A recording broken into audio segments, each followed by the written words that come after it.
일본 경제와 자연재해의 침몰. 안녕하세요. 오늘은 일본에 대한 이야기를 하겠습니다. 일본은 1986년부터 1991년까지 버블 경제를 이루며 세계 2위의 경제 대국이 되었습니다.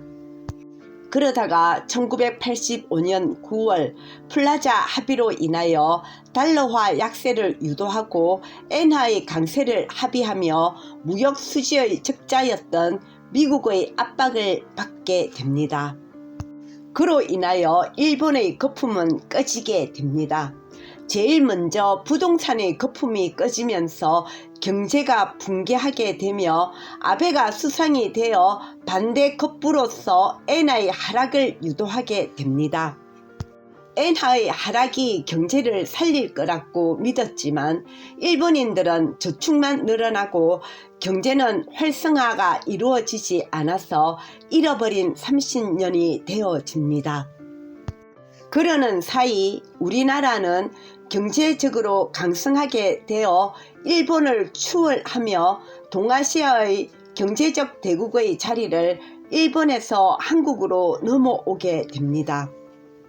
오늘날 일본은 장인 정신에 의한 아날로그의 지배와 디지털의 배척이 심하고 새로운 문화의 적응 속도가 느리며 무엇보다 잃어버린 30년 동안 일자리 창출의 부진과 노동력의 임금이 오르지 않아 경제적 활성화가 이루어지지 않고 있습니다. 더구나 코로나 팬데믹 이후로 세계적인 인플레이션이 일어나며 일본도 그 영향을 받게 되지만 오르지 않는 임금에 국민들의 삶만 더욱 피폐해집니다. 일본은 이제 1990년대까지의 경제 대국이 아니라 잃어버린 시간 동안 경제적 후진국으로 몰락의 단계를 겪고 있습니다. 그런데 이런 일본의 현재의 상황에서 더욱 힘들게 하는 것은 바로 일본의 자연재해입니다. 일본은 환태평양판과 필리핀판, 유라시아판, 북미판이 만나는 세계에서 가장 위험한 지진 발생의 국가입니다. 1999년 7월에 발간된 내가 본 미래는 일본의 만화로 저자는 타츠키로입니다. 그는 2011년 동일본 쓰나미를 예언하여 화제를 일으켰습니다. 그 책에서 2025년 7월 5일 일본 대륙의 30%가 물에 잠긴다고 예언하였습니다. 일본은 난카이 대지진과 후지산의 폭발 등 지진과 화산 폭발의 위험을 안고 있습니다. 언제 대지진이 일어나고 후지산이 폭발을 한다고 해도 전혀 이상할 것이 없는 나라, 그런 위험 속에 현재의 일본이 있습니다. 경제적 불황의 늪을 40년 가까이 겪고 있는 일본, 그리고 자연재해. 일본은 또 다시 큰 재난을 맞게 된다면 문제는 복구할 경제적 여력이 없다는 것입니다. 엔저와 무리한 금리 인하로 자국의 자산은 많이 줄어들었습니다. 하지만 해외에 유출되어진 자산이 일본으로 돌아온다면 바로 일본 경제는 좋아질 것이란 희망을 갖고 있을 수도 있습니다. 하지만 엔저와 낮은 금리 인하를 계속하는 한 해외의 자산이 다시 회귀할 것이라는 것은 잘못된 해석입니다. 그러므로 일본 국민들은 자국에서 경제적으로 힘들어 하다가 자연재해가 오면 그대로 피해를 입을 수밖에 없는 처지가 되었습니다. 우리나라의 타노 스님은 2030년 일본이 가라앉는다고 예언하셨고, 미국의 예언가 에드가 게이시도 일본의 대부분은 반드시 바닷속으로 가라앉는다고 예언하였습니다. 2025년 7월은 이제 얼마 남지 않았습니다. 그리고 2030년도 5년밖에 남지 않았습니다. 경제적으로 침몰한 일본이 이제 더 큰 자연재해를 맞게 된다면 어떻게 될까요? 경제적으로 침몰하고 있다고 해도 일본은 예전의 명성을 갖고 있기 때문에 아직도 국제적인 위상과 경제적인 규모는 큽니다. 그리고 중국이 미국의 국채를 가장 많이 가지고 있었지만 최근 몇 년 동안 중국은 미국의 국채를 팔고 금으로 대체하고 있습니다. 그러므로 오늘날 일본이 미국의 국채를 가장 많이 보유한 국가입니다.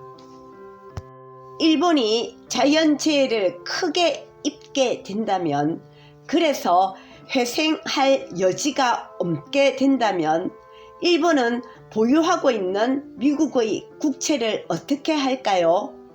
그러면 미국은 어떻게 될까요? 세계는 어떻게 될까요?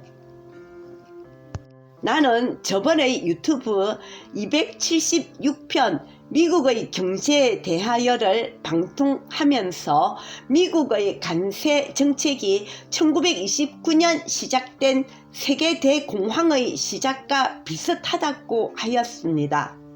이제 나는 미국의 세계 대공황의 시작과 함께 앞으로 일어날 일본의 자연재해를 바라보며 세계는 급격한 대공황으로 치닫게 될 것이라고 말합니다. 오늘날 경제는 한 나라에만 국한된 것이 아니기에 코로나 팬데믹 이후 미국의 관세 보호 정책과 일본의 자연재해 등이 함께 일어날 경우 세계는 경제 대공황을 피할 수 없게 됩니다. 그런데 2025년 7월 5일의 자연재해는 일본만이 피해를 보는 것이 아니라 동남아시아와 일본이 함께 피해를 입게 된다고 합니다. 특히 대만의 피해도 많이 일어난다고 합니다. 그렇게 되면 어떻게 될까요? 미국은 경제적 불황을 겪고 있고 일본과 대만은 자연재해를 크게 입게 된다면 어떻게 될까요? 경제적 불황은 먹고 사는 것에만 그치지 않습니다. 역사적으로 볼 때에도 경제적 어려움이 있을 때에 큰 전쟁이 일어납니다. 중국과 대만과 미국과 일본과 그리고 우리나라, 한국, 동아시아는 어떤 판도가 전개되어질까요? 다음 유튜브에서는 그 후의 일에 대한 이야기를 해보겠습니다. 제 이야기가 너무나 황당한 일이라고 생각할 수도 있을 것입니다. 그러나 역사를 잘 살펴보면 지진과 쓰나미의 피해는 계속 일어났고 경제적 어려움과 자연재해가 함께하면 회생을 하는데 큰 어려움을 겪게 된다는 것은 하나의 상식과도 같습니다. 오늘은 일본의 현재와 앞으로 일어나게 될 자연재해에 대해서 이야기를 하였습니다. 다음 시간에는 후편으로 계속 이야기를 진행하겠습니다. 오늘도 유튜브를 시청해 주셔서 감사합니다. 공감하시는 분은 구독, 좋아요, 그리고 좋은 댓글까지 부탁드립니다. 감사합니다.